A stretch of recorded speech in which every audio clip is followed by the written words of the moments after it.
Bienvenue à Info Soir, voici les titres. Le monde célèbre la journée internationale pour l'élimination de la violence à l'égard des femmes. Des rassemblements sont organisés aux quatre coins du globe. Au Maroc, cette journée est un moment de réflexion sur l'action menée contre toutes les formes de violence visant les femmes. Le mouvement de contestation se poursuit au Liban. Les manifestants se rassemblent depuis 40 jours pour dénoncer la classe politique. Dans la capitale Beyrouth, des contestataires ont été attaqués par des partisans des partis chiites, Hezbollah et Amal. La mobilisation se poursuit face à la vague de froid. Un dispositif est mis en place par le ministère de l'Intérieur dans les provinces touchées par la forte baisse des températures. Exemple dans cette édition dans la région de l'Haouz. De la fusion musicale à la fin de ce journal, les Bahrainis du groupe Majaz se sont retrouvés sur la scène de Visa for Music à Rabat pour la soirée de clôture de ce festival dédié aux musiques d'Afrique et du Moyen-Orient. Madame, Monsieur, bonsoir. C'est une mobilisation mondiale. La journée internationale pour l'élimination de la violence à l'égard des femmes est célébrée à travers le globe et 2M soutient la campagne mondiale contre les violences faites aux femmes. Nous portons ainsi cette écharpe orange en signe de solidarité envers cette cause. Au Maroc, cette journée est un moment de réflexion sur l'action menée pour lutter contre ce fléau. Selon le Haut Commissariat au Plan, plus de 54% des Marocaines ont déjà subi des violences. Reportage Jalil Ben Ftan, Ardouane Bouharouk et Hicham Sunni. Le récit est de Amina Ben Khalq. Un pourcentage alarmant révélé il y a quelques mois par le ministère de la Solidarité, du Développement social, de l'égalité et de la famille. En 2018, 54,4% des Marocaines ont subi l'une de ces différentes formes de violence. Un chiffre qui scandalise la rue casablancaise. C'est inadmissible de voir que des hommes ont recours à la violence au lieu de communiquer avec leurs épouses. Il n'y a aucun prétexte pouvant justifier ce genre de comportement. Il peut y avoir des disputes et des échanges tendus, mais il ne faut pas que cela se transforme en violence. J'espère que cette violence disparaîtra grâce aux générations montantes. Il faut mettre un terme à cela. C'est dans cette optique que la loi 103/13 a été mise en place en février 2018. Mais si ce texte renforce l'arsenal juridique pour la défense des droits des femmes, il reste insuffisant et ne protège pas de manière efficace la victime. C'est en tout cas l'avis de plusieurs associations. En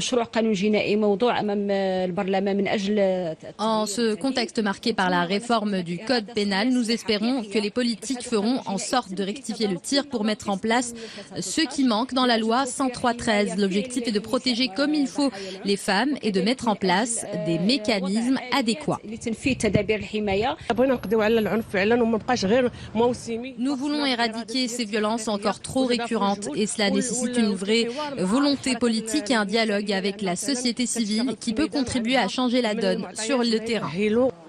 Pour ces associations, la solution passe par le dialogue, mais également par la sensibilisation. C'est dans cet esprit que le Maroc s'inscrit dans la campagne mondiale des 16 jours d'activisme pour mettre fin à la violence faite aux femmes.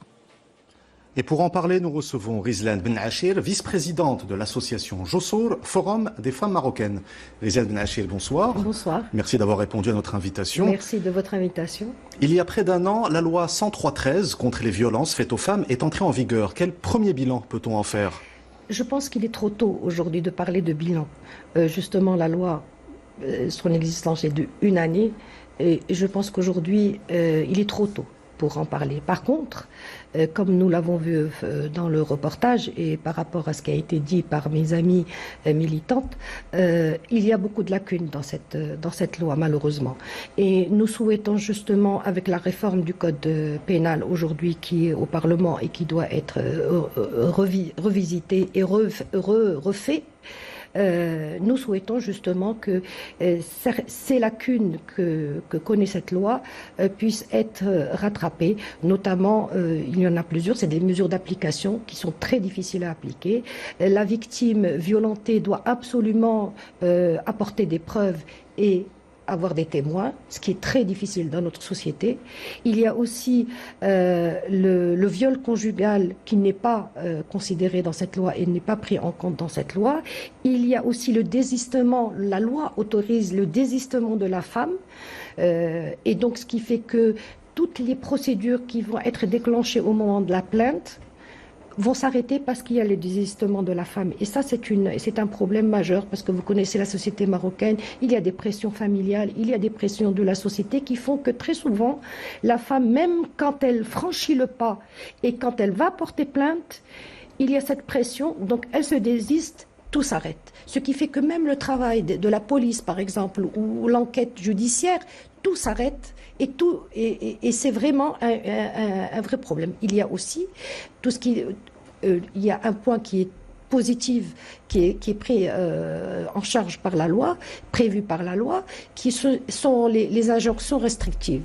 Ces injonctions restrictives existent quand il y a, mais elles n'existent que dans le cas où il y a un jugement, mais en même temps, s'il y a désistement de la femme, de la victime, ces injonctions restrictives s'arrêtent.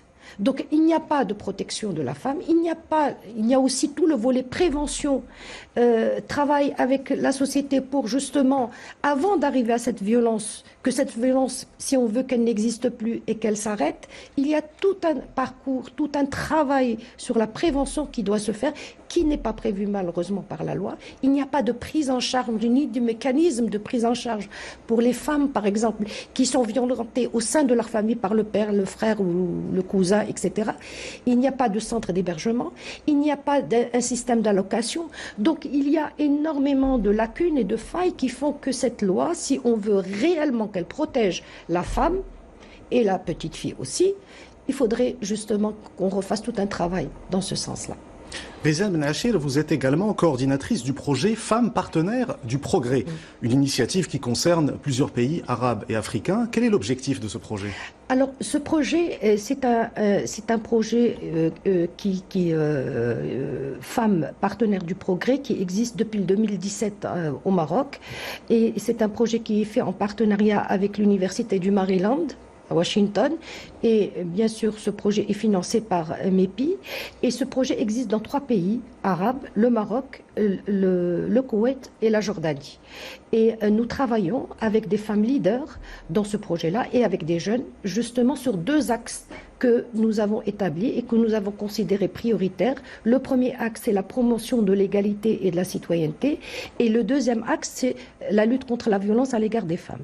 Donc dans le cadre de ce deuxième axe, nous organisons aujourd'hui et demain une rencontre régionale arabe qui parle justement, l'objectif de cette rencontre, c'est qu'il y ait un échange entre ces pays arabes et le Maroc par rapport aux bonnes pratiques, par rapport à l'expertise, par rapport aux lois qui existent dans les pays arabes, et c'est s'enrichir mutuellement et voir comment nous pouvons aussi travailler, converger nos efforts, étant donné que la situation de la femme arabe est un peu pareille dans ces pays arabes. Donc notre objectif, c'est converger nos efforts, échanger et continuer et faire un travail commun justement pour arriver à changer nos lois, à les améliorer si dans le cas des pays où elles existent ou à mettre en place des lois dans les pays où elles n'existent pas.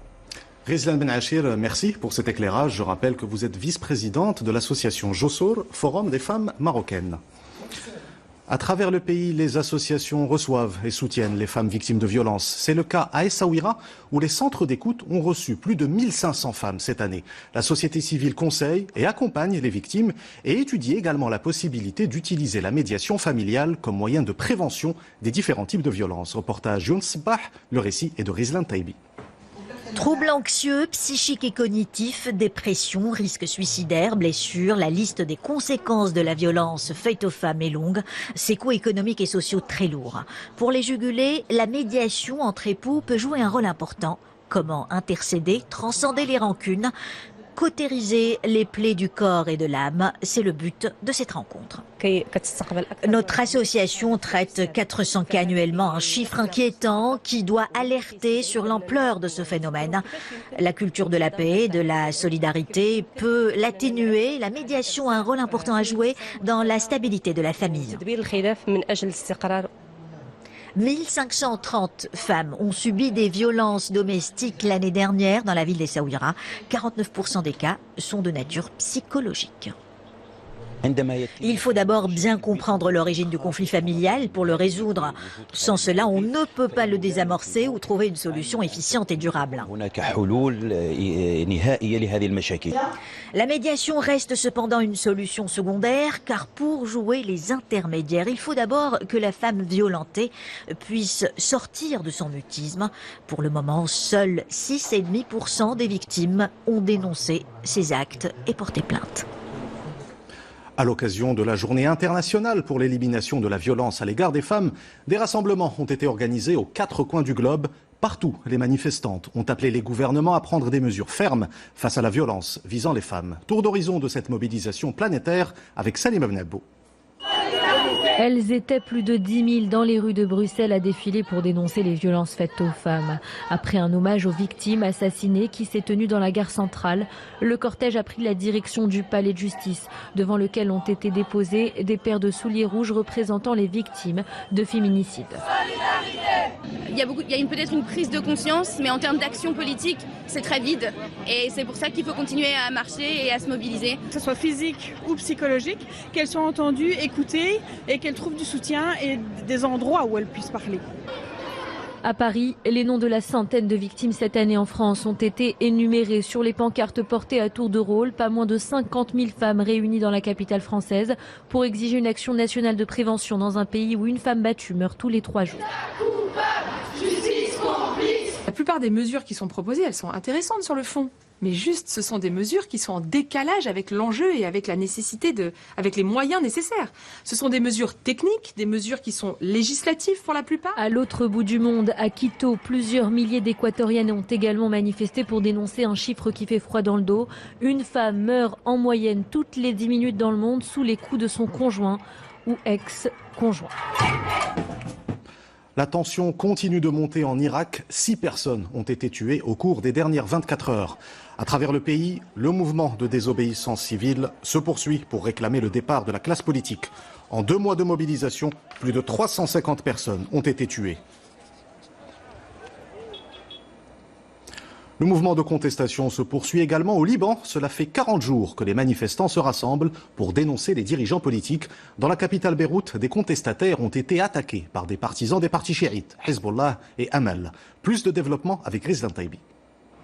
Ils arborent fièrement le drapeau vert du mouvement Amal du président de la Chambre des députés, le leader chiite Nabih Berri. Les partisans du détachement libanais de résistance n'étaient pas les seuls à attaquer les contestataires. Les pro-Hezbollah ont aussi investi violemment les abords du désormais célèbre pont Ring, surplombant le cœur de la ville, épicentre de la fronde à Beyrouth. Ces incidents sont survenus après une journée de manifestations relativement pacifique dans la capitale, à Tyr et à Tripoli. Il s'agit du pire regain de tension depuis que les groupes fidèles aux 2 partis chiites, poids lourd de la vie politique, avaient détruit le mois dernier le principal campement des manifestants situé place des Martyrs au centre de Beyrouth. Ce matin, la tension n'est pas retombée. Les protestataires ont notamment entravé les routes dans la grande ville du Nord, Tripoli, et dans la région de la Bekaa dans l'Est. Dans un pays habitué aux tractations politiques interminables, les manifestants attendent toujours la formation d'un nouveau gouvernement après la démission du Premier ministre Saad Hariri le 29 octobre. Ils réclament une équipe de technocrates qui ne serait pas issue du sérail politique traditionnel, accusé de malversation et d'incompétence. Le président Michel Aoun s'est dit par le passé ouvert à un cabinet incluant des représentants de la contestation. Il n'a toujours pas lancé les consultations parlementaires requises par la Constitution pour pouvoir nommer un Premier ministre. Ce nouveau drame de l'immigration en Méditerranée, les corps de 7 personnes ont été retrouvés près de l'île italienne de Lampedusa. Les opérations de sauvetage menées par les gardes-côtes italiens ont néanmoins réussi à sauver près de 150 migrants au large de Lampedusa. Retour au Maroc avec cet accident de la route dans la région d'Ajdir, près d'Al-Hoceima. Un autocar a été retrouvé dans un fossé sur la route nationale numéro 16. Le véhicule a percuté 2 voitures. Le bilan est de 26 blessés, dont un dans un état grave. C'est un reportage de Fouad Azzouzi et Mohamed Hajjoub. Le récit est de Salim Abnabou. La route est restée fermée une bonne partie de la soirée. Il est environ 21h la nuit dernière lorsque, pour des raisons encore floues, cet autocar est entré en collision avec une citadine sur ce tronçon en ligne droite de la Nationale 16.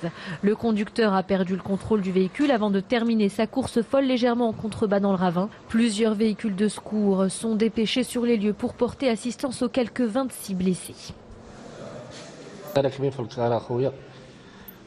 Nous roulions tranquillement et soudain j'ai entendu et senti le choc. Les passagers autour de moi criaient. J'ai tenté de regarder par la fenêtre pour voir ce qu'il se passait mais je ne comprenais rien. Il me semble que nous avons d'abord percuté une voiture qui était devant nous. J'étais sous le choc. 13 blessés ont été évacués vers l'hôpital d'Imzouren. L'autre moitié a été prise en charge à l'hôpital Mohamed V d'El Hoceima. L'un d'entre eux a été admis en réanimation. Il s'agit du conducteur de la voiture percuté de plein fouet. Il souffre d'un traumatisme crânien et de multiples lésions et se trouve toujours ce soir dans un état critique.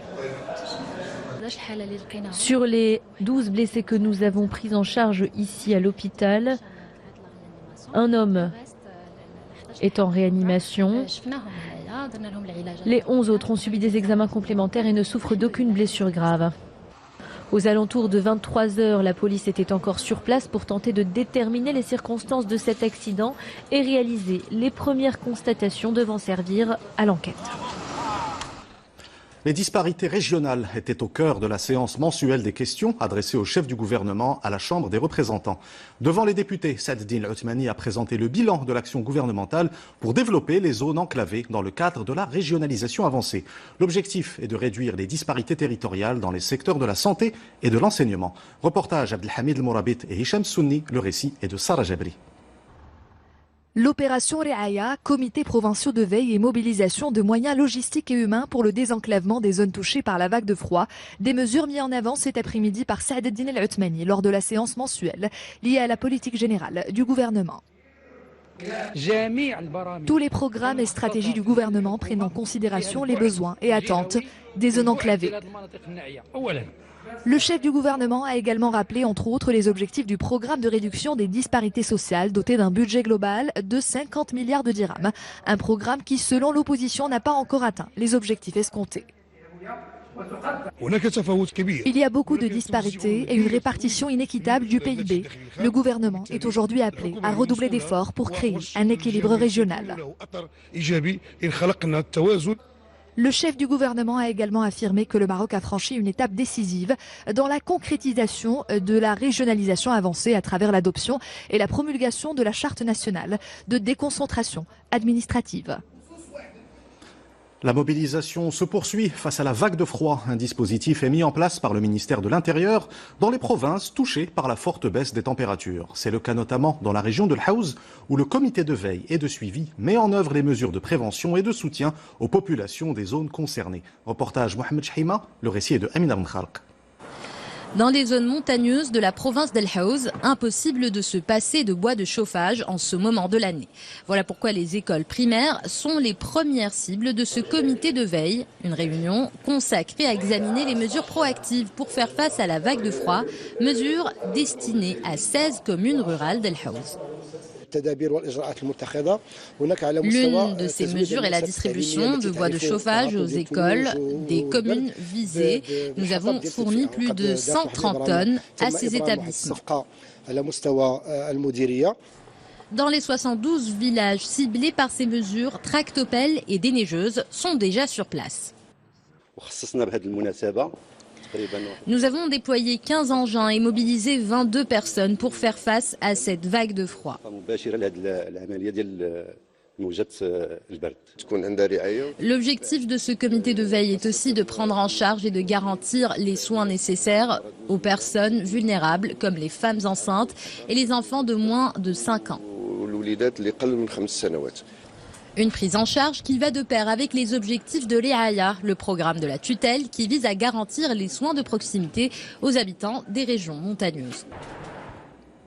Direction à présent Bni Mellal, où de plus en plus d'agriculteurs choisissent l'énergie solaire pour leurs exploitations. Ils installent des systèmes de pompage solaire moins coûteux que les méthodes traditionnelles. Aujourd'hui au Maroc, plus de 30 000 exploitations agricoles sont équipées en panneaux photovoltaïques. C'est un reportage de Sarah Jabri et Ala Dilhamini.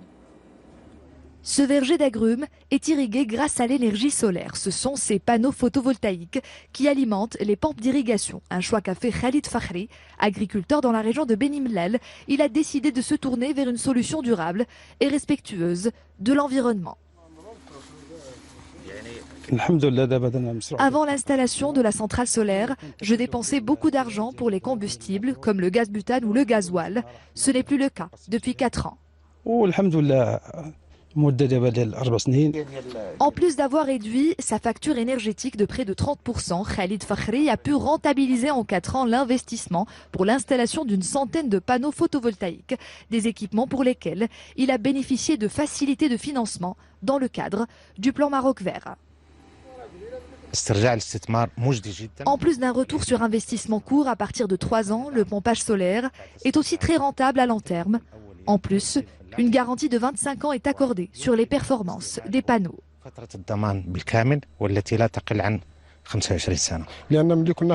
Le système de pompage solaire est moins sensible aux pannes et facilement réparable. Le fait qu'il soit aussi économique nous a encouragés à investir dans d'autres installations. Si le Maroc dispose d'un gisement solaire important qui s'élève à plus de 3000 heures d'ensoleillement par an, 30 000 exploitations agricoles seulement sont actuellement équipées en panneaux photovoltaïques, ce qui ne représente que près de 9% des exploitations irriguées.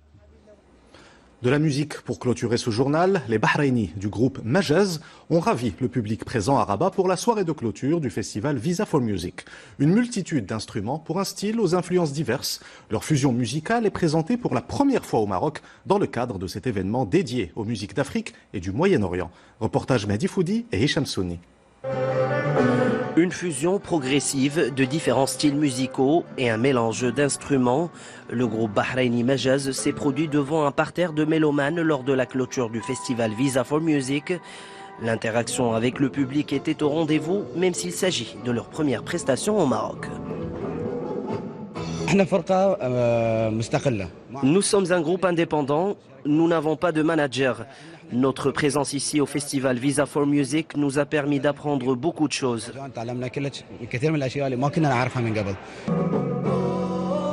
Avec Jihad au violoncelle, Abdullah à la percussion, accompagné des 2 vocalistes Salah et Hamid à la guitare. Le groupe composé de 4 artistes a été formé en 2013. Il dispose de 2 titres singles et un extended play. Leur participation à Visa for Music est une occasion pour chercher des collaborateurs, puisque leur premier album verra le jour très prochainement. Nous avons pris part à plusieurs festivals dans le monde arabe, mais c'est notre première fois au Maroc. Nous avons pu découvrir plusieurs cultures et styles musicaux grâce à ce salon. Avec la musique africaine, Visa for Music s'assigne comme mission de promouvoir également la musique du Moyen-Orient auprès de l'Europe et le monde entier. Un salon qui a réuni lors de cette 6e édition plus de 1000 professionnels venus de 70 pays, tandis que près de 15 000 spectateurs ont été enchantés par ces diverses créations musicales. Avant de nous quitter, je vous rappelle l'une des principales informations de cette édition. Le monde célèbre la journée internationale pour l'élimination de la violence à l'égard des femmes. Des rassemblements sont organisés aux 4 coins du globe. Et au Maroc, cette journée est un moment de réflexion sur l'action menée contre toutes les formes de violence visant les femmes. C'est la fin de cette édition. Vous retrouvez tout à l'heure Zahra Etihel pour Al-Massaïa. Quant à moi, je vous dis à demain. Excellente soirée sur 2M.